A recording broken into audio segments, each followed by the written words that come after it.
May paalala naman po ang mga otoridad sa mga kumukupkop, sa mga nawawala o mga naglalayas na mga menor de edad.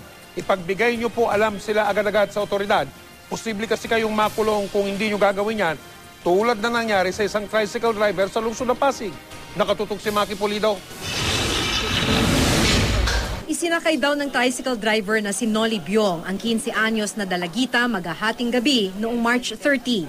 Sabi ng mga pulis, kinupkup daw ni Biong ang naglayas na dalagita. Suspetsa pa nila, nagkarelasyon na ang dalawa. Pero dahil menor de edad at hindi umano inireport ni Biong sa otoridad, kinasuhan siya ng consented abduction nang mabawi ang dalagita kagabi. Babala na rin daw ito sa mga kumukupkop na mga nawawalang bata at menor de edad. Naglayas, sumama, pero dapat yan inireport sa otoridad. Kasi yan, minor yan eh. Pinagsamantalahan niya yung kahinaan ng batang menor de edad nung time na yon. Sana mawal sa anak ko.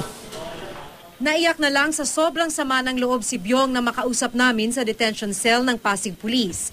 Inireport daw kasi ng misis niya sa barangay hall ang naglayas na dalagita. Ni minsan hindi raw natulog sa kanyang bahay at siya parawang nagturo sa tinuluyang bahay ng dalagita kung saan ito nakuha kagabi. Pinatuloy ko sa kakilala ng asawa ko para may matuluyan po siya para hindi po siya ng mga tambay dyan. Magandang loob lang ako sa kanya.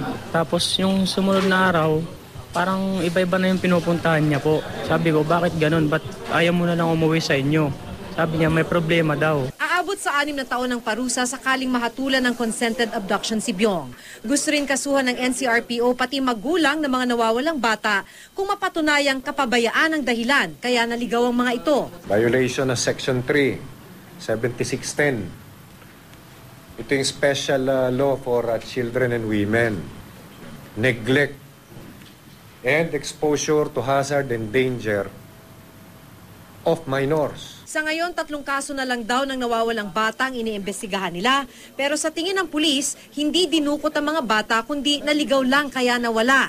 Kabilang dito ang kaso ng 4 na taong gulang na si Jel Flores na nakita ng kapitbahay na bit-bit ng isang babae nang mawala Oktubre noong nakaraang taon. Maki Pulido, nakatutok, 24 oras.